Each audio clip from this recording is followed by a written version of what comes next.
Hey guys, Troy here. Going to walk you through how I build just a basic tone for worship and my starting point basically. And as we play these songs and dissect the parts a bit more, we're always going to find tweaks that we need to make. But this is a good starting point for me. I like to start from a place of familiarity and then just make basic tweaks from here or there, delay mix or reverb mix or what have you. But from a basic standpoint, this is where I would start. And one thing, or a couple things rather, I think that's important to remember is, we might be trying to copy, say, 5 different guitar players on a Sunday. And we have to kind of strike a balance between all their tones a lot of times, and we won't be able to nail all of them perfectly. That's something to remember. The second thing is there's going to be a lot of me in the tone no matter what setup I play through. And that's going to be the same for you. So no matter how much you tweak or what pedals you buy or this or that, you're always going to sound a lot like you. And that's how it should be. You have a special fingerprint when it comes to guitar tone and kind of need to find your place. But with that being said, I'm also going to come out and say this. If you are trying to copy the tones from, say, the guys from Bethel or the guys from Elevation, that's not a bad thing. That's a great thing. I think God inspired these guys to write these parts a particular way. He gave them talent, gave them the ability to write, and I happen to love the way their parts sound, and a lot of their tones are just amazing. And I'm not a creative person, and that could be you too. Maybe you're not creative. Maybe you are just blessed with the ability to play what they can play, but you're not blessed with the ability to write what they can write or come up with these tones that they come up with. So I'm a weekend warrior. I play on Sundays. I love worshiping the Lord, and I just can't come up with those parts. So I feel like the Lord inspired them to play the parts the way they're played, and I'm just happy to play them like that. I feel blessed and honored to be able to do that, and it's a fun challenge. So I wouldn't let anyone talk me into the fact that you need to always try to sound just like you, and copying them is such a bad thing, and it's not. It's a great thing, so don't let anyone tell you that. And then the third thing is just kind of remember where you're coming from a tone standpoint. So let me give you an example. I started out playing blues, dry guitar tone, tube screamer, wah pedal, probably a Leslie, and maybe like a fuzz or an octave pedal, something like that. And trying to keep the basics of that tone and transition it into a worship tone is just not going to work, because it's a Fender amp, scoop mids, Stratocaster on the neck pickup. That is not AC30 amp with lots of mids, bridge pickup on a Telly, which is a lot of the worship tones that we hear, or on a 335 or something like that. So the idea here is you're going to have to realize that if you're trying to copy the tones on the records, you're probably going to have to make some sacrifices from a tone standpoint. You're not going to be able to keep that really steamy blues tone on your neck pickup and have it sound great when you flick down to the bridge pickup. You're going to have to make some sacrifices. And on the other hand, if you're just like content with, I'm going to keep my Clapton tone, I'm going to keep my John Mayer, my Stevie Ray Vaughan tone, I'm going to keep that and just try to make it work for worship, that's your prerogative. Just want to be clear about the things that are going to have to happen for you to get there from a tone standpoint if you're trying to sound like the guys in the record. So I feel like I've come a long way from that dry blues tone to where I'm at now. Nothing's wrong with either side. I've just learned a ton along the way about how I had to change my approach to playing guitar and how I had to change my approach to tone in general, and just trying to share that with you. So if I missed anything, if there's anything that you have questions about, please always feel comfortable to comment below. I respond to basically every comment on the page, trying to help you guys out. So feel free to do that, or if you want to email me, feel free to do that. You can head over to the website. I also do individual consultations pretty frequently, so if that's something you think would help too, just reach out to me. I'm happy to carve out some time for you and see how we can get you pointed in the right direction. So as you watch this, I hope you pick up a few things. I hope it's helpful, and always just remember it's always about Jesus. Love the Lord. This is a privilege for us to play guitar in church and try to use song to lead people to the Savior and to remind people that are already believers that they've been given a gift of salvation through Jesus' work on the cross. It's just an awesome thing, and it's an awesome thing to remember on Christmas, which is what today is. So hope it's helpful, guys. We'll see you. All right, so when I'm building my basic tone, foundation tone, I guess, I usually choose an AC30 style amp. This one is my favorite. It's the Tone Junkie AC30 profile, and I'm going to EQ it to try to strike a balance between brightness and thickness. I don't like a tone that's too muffled, and I don't want a tone that's too bright, too ice picky. At the same time, I'm trying to achieve a good balance between all the tones that we're trying to nail on Sunday mornings. You know, listening to several different bands and playing songs by several different bands. So I'm going to try to strike the balance between those typically when I'm trying to EQ these things. So this is the basic tone that I'm going for here. So it's got a good amount of gain.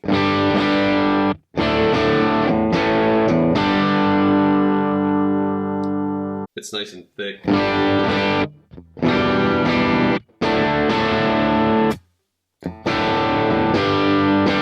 it's got nice high end too, so that's going to cut really well. This would be too bright for me. Let's take this.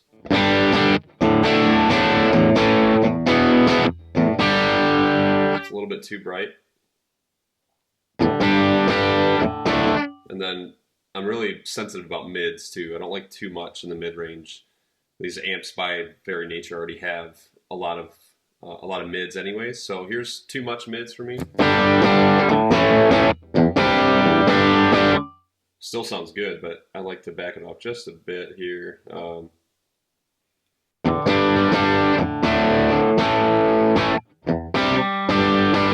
Too muffled.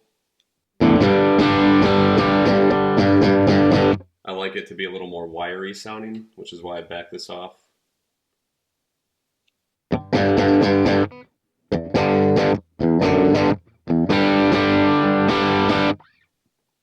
The other thing to think about here too is I'm setting this tone up based on my bridge pickup. 95% of the time I'm playing bridge pickup stuff, so I'm going to have to make a sacrifice there, meaning that you normally can't have a nice bridge pickup tone that's not too ice picky, and then also get that really nice bluesy neck pickup tone, which we're going to go for that. This is what it sounds like without first adjusting the EQ. I would want it to be more like this.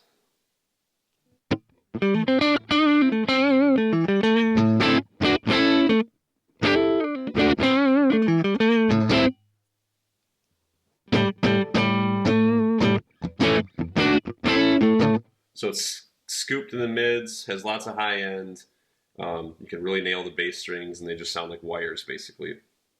But you can't use that same tone with your bridge pickup because it's going to sound really, really bad, to be honest with you. So the idea here is trying to understand that I'm going to make a bit of a sacrifice for neck pickup tone when I'm trying to get the bridge pickup tone right. Now in terms of gain, the reason why I like to run that higher gain is because when I turn on an overdrive pedal, I don't like the overdrive pedal to really kind of maybe the better way to explain it is I like the overdrive signal to kind of melt into the amplifier more, and the way to do that is to run the amplifier gain a bit hotter. So for example, let's take the gain down, and I'll turn on an overdrive here. So we'll take this down to about there.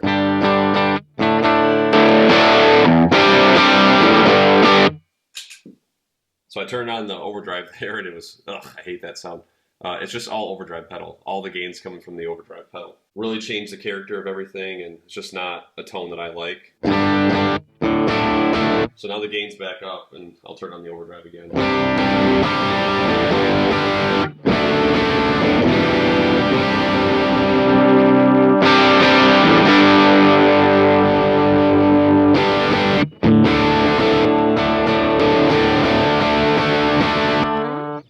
So that's why I run a higher gain setting. I think overdrive pedals sound much better going into a gainier amp than one that's set really clean. And that way, if I want a clean tone, so.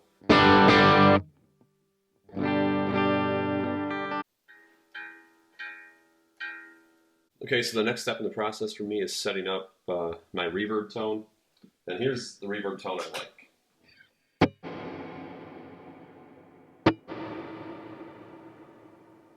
So that would be my preferred tone. If I need to decrease the mix a bit, that tone would sound like this, as opposed to this.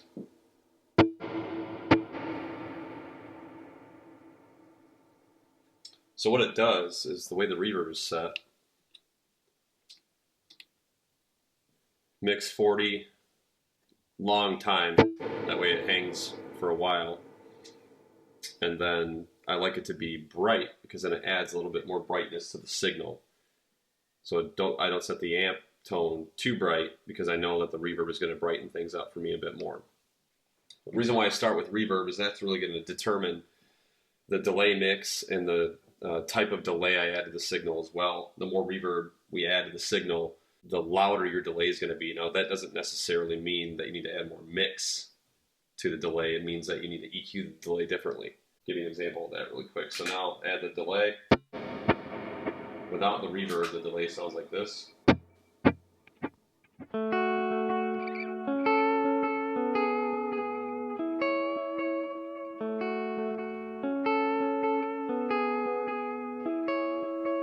With the reverb,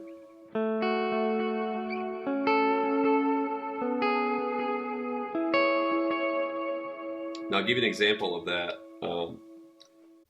delay EQ here. So I run the high cut pretty high.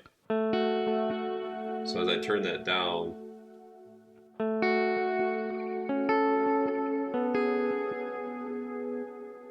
kind of lose some of the repeats there, and I like the repeats to be a bit more discernible. So then obviously we would try to battle that with the mix. But to me that is taking too much, it's taking over too much of the transient. It's the repeat is louder than the pick attack itself, which I don't like. So then the question becomes, how do we get our delay repeats to pop out more? And it's increasing the highs that pass through. So I put it at 3,500 hertz approximately, and then I use this cut more.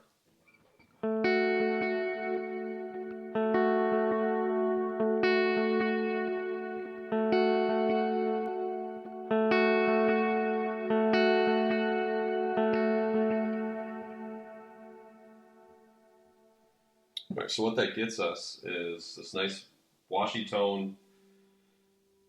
Get the mix up there on the reverb to the point where it's not overtaking the signal, but it's really providing like a nice foundation where the signal never really dies if you don't want it to.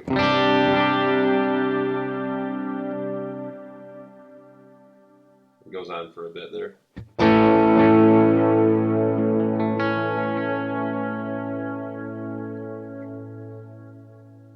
And then in terms of overdrives, what I'm looking for, so after I get all this done, I need to make sure that my overdrive pedals, when I turn them on, aren't making the wet effects too out of control. So what I'll do is turn on some pedals here really quick.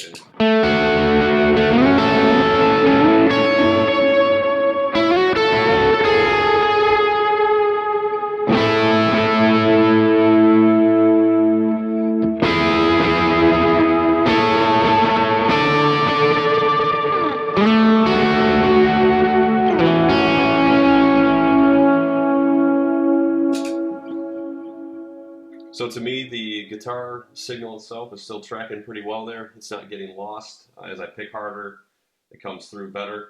As I back it off, and the wet effects kind of shoot out some, which I want. Now I'll check a boost and see how that sounds.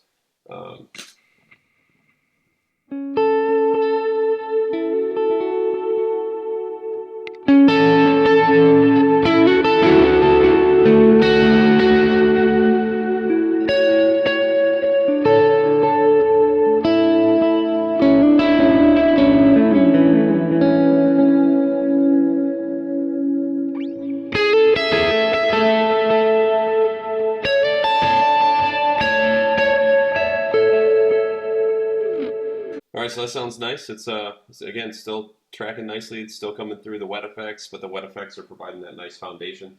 And then again, if I want to back off the reverb mix and just morph it down, you see it goes down to 16. Still have a decent wash going.